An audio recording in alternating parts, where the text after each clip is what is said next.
Disney's Lorcana has been sweeping through friendly local game stores and generating a lot of hype. And to be honest, we're big fans. It is a really solid start for the card game mechanically, and although people are struggling to get their hands on it due to the demand, we're really excited for the next couple of sets to come out and introduce new features to the game. Now, you might think that there's absolutely no way for us to tell what's coming up in subsequent releases of Lorcana, but what if I told you that the tools you need to figure out the next stages of the story, and therefore maybe hints at what we'll see mechanically, has been right there in front of you this entire time? Let's begin with the basics. What exactly is going on in Lorcana's story to begin with? You might not have even realized that there was a story, as the details so far are relatively few and far between. But it all begins with people from our world being transported to another plane, the realm of Lorcana. And we see this in our first story trailer. First, we meet what seems to be an important and central character. We don't have a name for her yet, or anyone really involved, but we know she's a creative of some kind. She's at some sort of poetry reading night and also seems relatively unsatisfied with her life, performing to a half-empty room of uninterested watchers. She's also dressed in a pretty slay outfit, all purple and black, goth vibes, which, yes, is important. In Lorcana, there's 6 colours of ink, and the one she seems to be the most associated with is amethyst, the purple ink colour. After leaving the poetry night, she's whisked away to another realm through a magical glowing sigil on the ground, the same one that we can see on the back of every Lorcana card, a 4-pointed star in a swirling circle. When she opens her eyes on the other side of this portal to another world, she's in what we know to be called the Great Illuminary. This is the central mechanism of the Illumineers, the roles that we fill when we're playing the card game of Lorcana. This giant device in a purple swirling space-like void is how the Glimmers, the version of Disney characters that we see on the cards, are brought into existence. And already from this very first introductory clip, we can see a little hint as to what might be going on behind the scenes. Because as you've been distracted by the bright, flashy visuals of this pretty structure, you might have missed a very key detail in the background of this shot of our protagonist arriving in the Illuminary. Zoom in. What's happening here?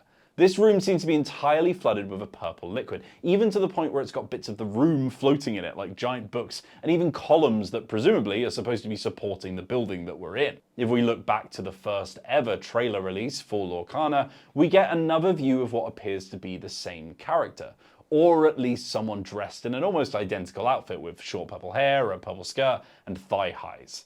We see them use a big device inside the Illuminary to magically draw and then bring to life a version of Mickey Mouse, where he looks like some kind of sinister sorcerer, which is actually one of the cards in the game, and would imply that this character is linked to amethyst ink. And that's the colour that this Mickey card appears in. Cut to story trailer number 2, and we're introduced to some new characters after a magical white line guides our protagonist through this new space.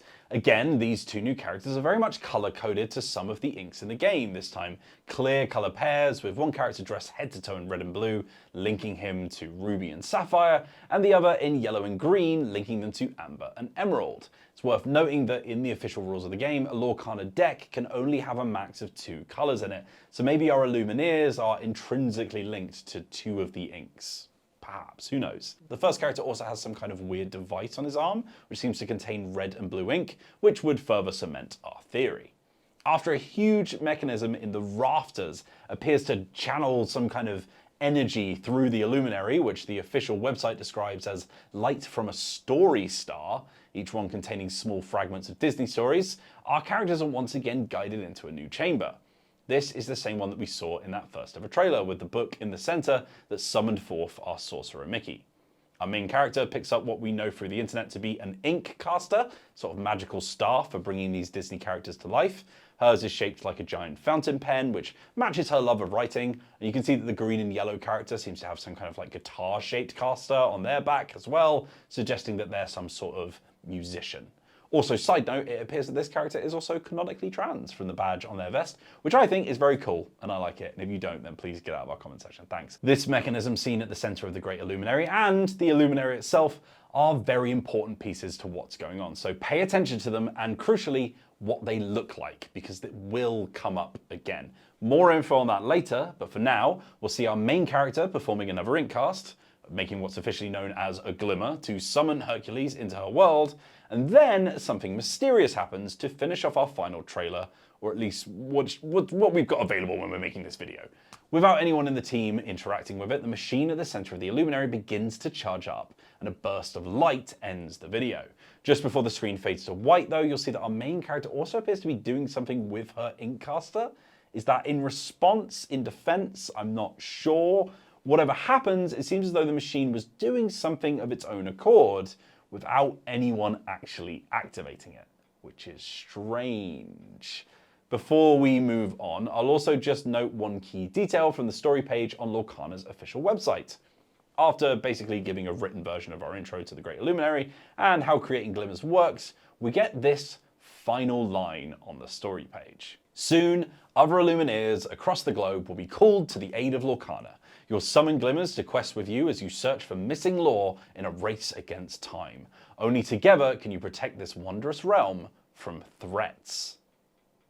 Race against time, missing lore, and threats is it's such a vague term. Interesting. What is going on? Well, it might seem like that's all the answers we'll get, but as the title of this video probably suggested, there's a lot more information than that if you're willing to dig, and if you know where to look. So without further ado, let's start taking a look at some of the cards themselves. Our story begins with a strange similarity between two quite common cards that you'll be familiar with from the first chapter's starter sets. Let's begin with Mickey Mouse Detective, who gives us our most obvious and straightforward clue, which I suppose a detective is wont to do. The flavor text on this card gives us an almost direct narration of the events depicted in the art. Wherever the seaweed had come from, Mickey was sure of one thing: something fishy was going on. So our first clue is this strange and ink-dripping seaweed with a pinky purple colour to it. Looking at this card in isolation might seem rather mundane, if a little random, but when you combine it with our next card, Duke of Weselton, Opportunistic Official, we see something that definitely confirms our suspicions that something is going on. The Duke is also investigating a mysterious purple seaweed, a seaweed that is also surrounded by ink. And this time, it's not just a puddle, the whole surrounding area seems to be dripping with the stuff. Those with a keen eye will also see that this isn't a locale from Frozen, but is happening directly inside the Grand Illuminary. We can make a direct comparison of the background architecture to that of Mickey Mouse True Friend, whose flavor text states that he greets newcomers to the Illuminary and features quite clearly in the background of his art. Side note, he wasn't around to greet our main character in the trailer, so that hints that something might be a little bit off. So we have the core of our mystery: a strange seaweed accompanied by ink in places it shouldn't be. And as we know, ink has a lot of power in the world of Lorcana. You'll also notice a slight difference between the Duke and Mickey Mouse Detective in their keywords. The Duke is listed as Storyborn, whereas Mickey has the Dreamborn tag. And this is a tag that all cards in the set have some variant of. So let's talk about those variants quickly. So there's currently 3 types of born a glimmer can be. Storyborn means that basically nothing has changed between their state in the original Disney stories and the glimmer that an Illumineer has created. Mickey Mouse True Friend is just, well, Mickey Mouse, that's it. That's the type that the Duke has as well, which shows us that Illumineers can summon stock characters from Disney stories to get them to do some work for them. Here they've got the conniving Duke to use his snooping skills to investigate in the Illuminary. The next type is Dreamborn, and those show the use of recruiting those with vivid imaginations to be Illumineers. When an Illumineer dreams up a new version of an established character, like for example this Detective Mickey Mouse, that's when we call them Dreamborn. It's a brand new version of the character unique to the imaginations of our Illumineers. They might dream up a Surfer Stitch, a Jafar at full sorceress power, or Goofy as a daredevil stuntman. The third type of character is what is likely at the heart of our mystery, and those are the Floodborn. The Floodborn are a mysterious type of glimmer that appear to pop up into existence of their own accord due to a cataclysmic event known as the Flood. We know very little about the Flood and the origin of the Floodborn, and it's been hinted by co-designer Ryan Miller that we'll be learning a lot more about them in the second card set. The Floodborn seem to be the most weird and wonderful of all the characters on offer, with giant Tinkerbells, a Hades that seems to have ousted Zeus from his throne, and some kind of outlaw Aladdin, which, by the way, as a card. Absolutely busted. Good lord, so broken. Anyway, so our job then, with the small snippets of story we can glean from the cards, is to work out what the hell the Flood is, where it came from, why it happened, and what comes next for our Illumineers. Well, to move on from our initial clues on Mickey Mouse, Detective, and Duke of Weselton, we have some bad news for the Illuminary itself. It's already looking to be in a pretty sorry state in the background of the Duke's card, with dripping ink and even a claw mark in one of the columns. But one look at the Minnie Mouse, always classy card, shows that it can get a whole lot worse. Ignore Minnie for now, just look at the background. That's definitely the Illuminary, and it's shattered into pieces. The columns are smashed to bits, and the magical light that seems to be generated in the Illuminary is bursting through the walls and floor, which definitely seems to suggest that the Illuminary is either in disrepair or just completely destroyed. Also, if the Glimmers are only summoned by the Illumineers, then why did they bring a fashionista to what appears to be a disaster? I'm not sure that she's helping, and it might suggest that there's something making Glimmers outside of the Illumineers' control. That could be what we were seeing at the end of that last story trailer with the big flash of light.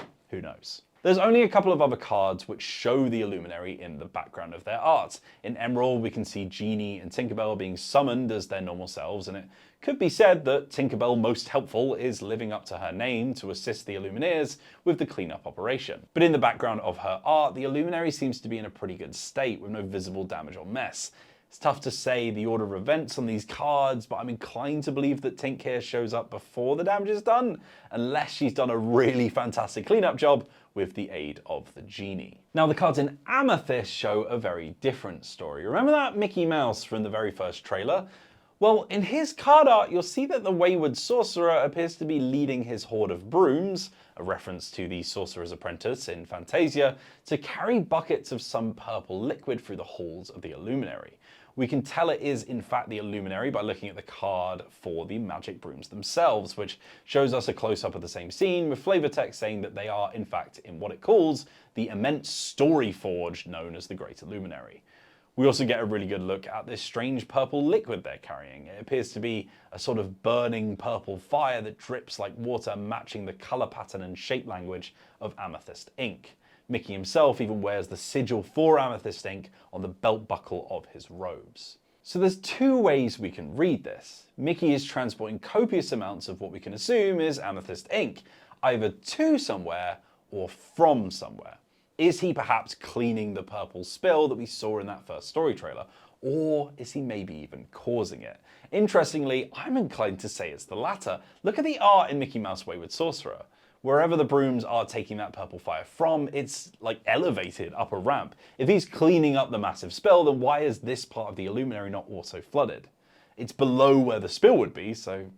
If we also look at the very first trailer ever released for Lorcana, in which this Sorcerer Mickey is being summoned, we can see that something pretty sinister is happening at the same time, as great big tendrils of black ink seem to swirl from the sky above to envelop the Great Illuminary. Is this an evil Mickey Mouse? Did he cause the flood? To get more information, we need to leave the Great Illuminary, which is apparently in tatters anyway. By moving over to the Sapphire card selection, we get a good view of what's going on, presumably after the destruction.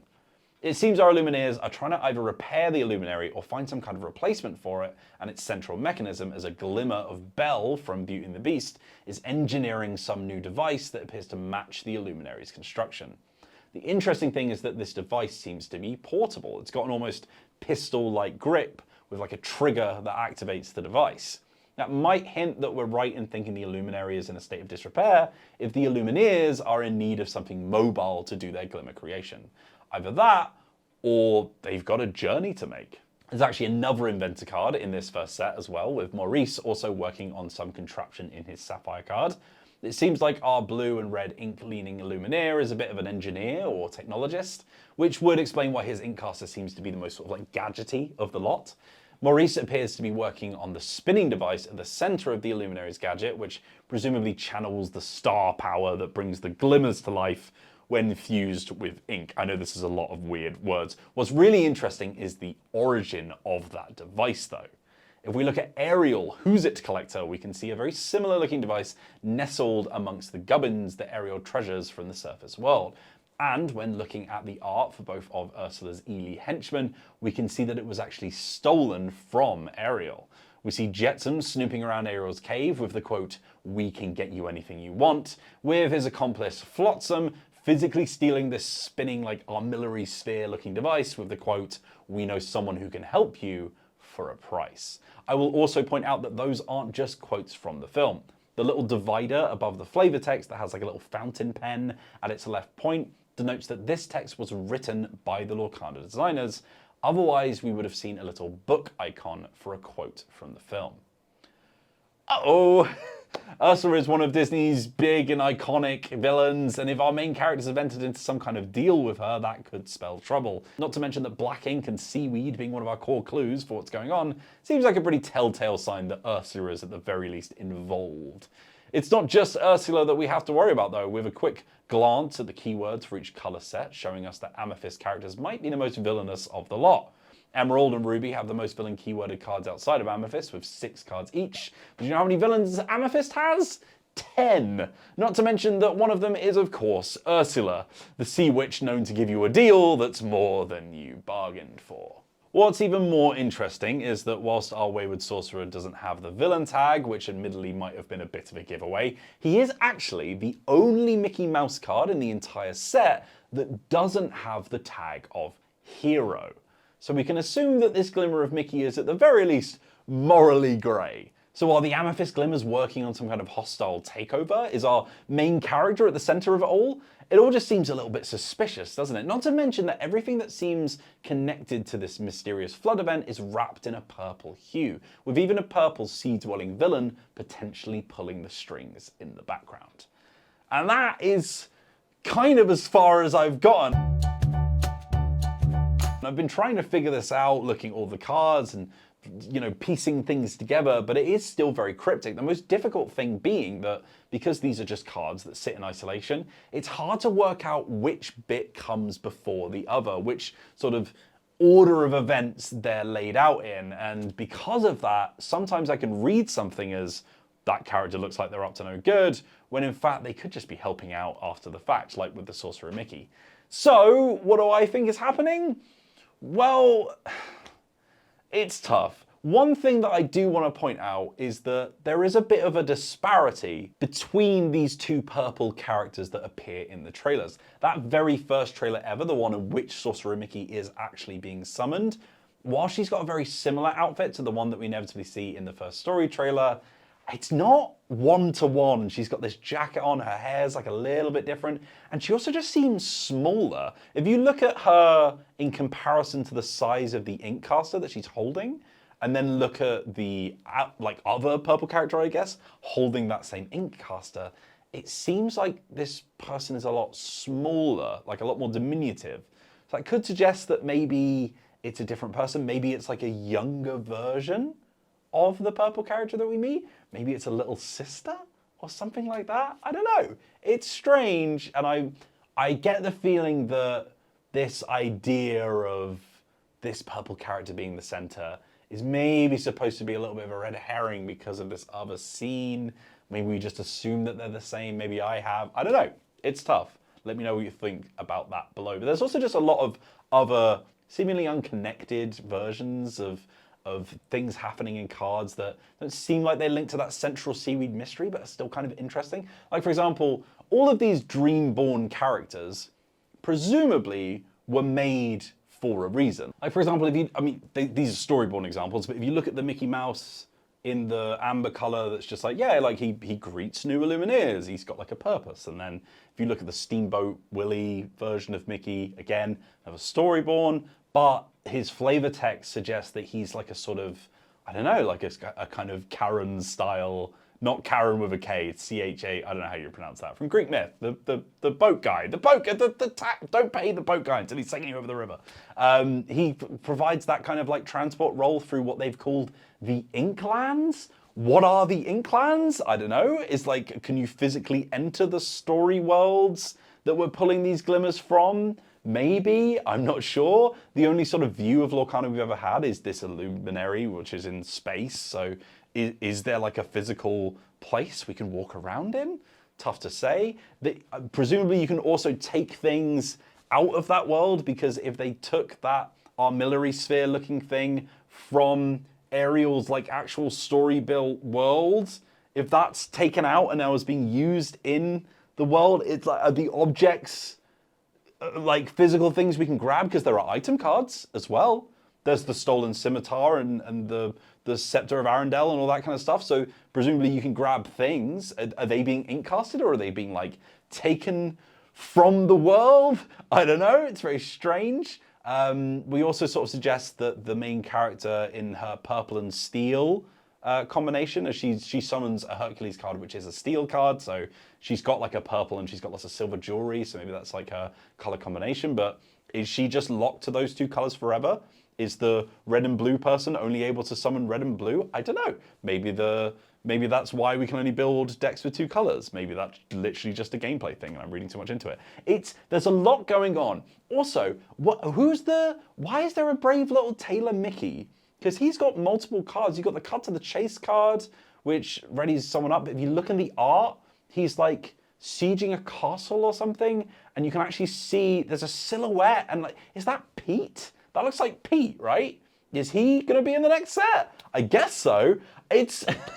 oh, God. Ugh. There's a lot happening, and it's tough to say what it all means. But from my perspective, I get the feeling that while she's been introduced as maybe like a sort of protagonist, I actually think that the girl in the purple goth outfit could maybe be like our main villain.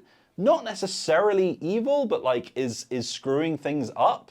Because when she arrived, there was the big purple flood. Did that bring her in, perhaps? Is the massive amounts of amethyst that is just kind of knocking around, kind of like upsetting the balance between the power of the inks that are available? Is she behind that? Did her earlier self do something? Has she forgotten that? Is there some kind of amnesia thing going on? But I just... Whilst you could just read the Wayward Sorcerer Mickey is just cleaning up the spill, he's got a real sinister vibe to him. And it does feel like he's either being controlled by or is one of our big villains.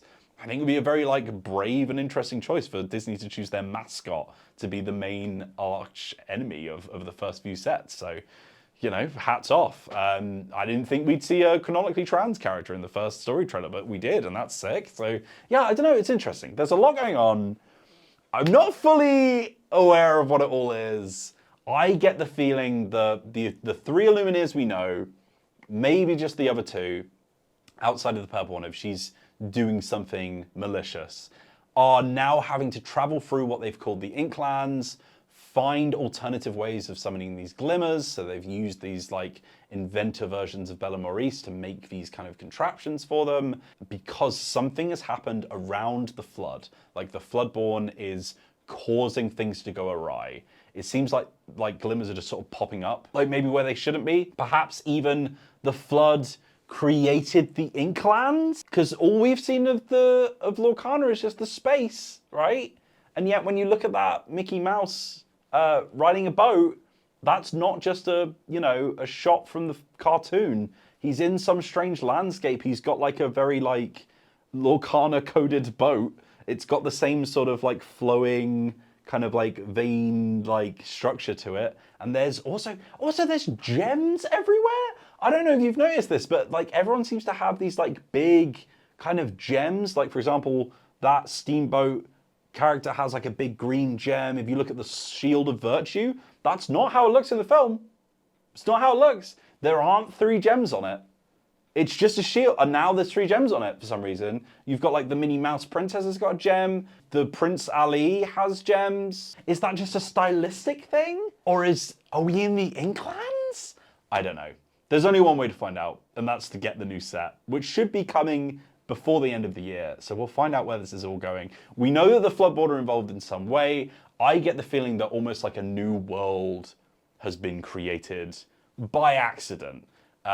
Things were a little bit strange and messed up, and our Illumineers are going to have to sort of like pilot through it and see what's going on and see if they can fix things. So yeah, it's all pretty fascinating. Let me know what you think about it in the comments. Let me know what your theories are. I might have completely missed the mark, but you know, we're just interpreting flat pieces of art and a sentence or two of text. So like, it's tough to say what's going on, but if you've got a better idea, let us know in the comments. Let me know what you think is behind all of this. Let me know what you think is coming next. Are we going to see way more Floodborne cards in the next set? I would imagine so. People getting a little bit more wacky and wonderful with their designs, as we spoke about in our interview with Ryan Miller, which you can click on the thing right next to me to find out more about. But before you do any of that, please just stick around here on Dicebreaker's YouTube channel. Hit subscribe, click the bell icon to get notified whenever we put a new video live. You can also head on over to dicebreaker.com, where we've got fantastic amounts of articles all about Lorcana. You want to get the best cards, you want to learn how to play, you want to know what cards to grab, you want to know what cards to look out for, you want to help with building your deck. It's all available either here or on dicebreaker.com. So stick around, follow us along for more, and let us know what you want us to talk about next when it comes to Lorcana. But until then, thank you so much for watching. Happy lore hunting, and have a lovely day.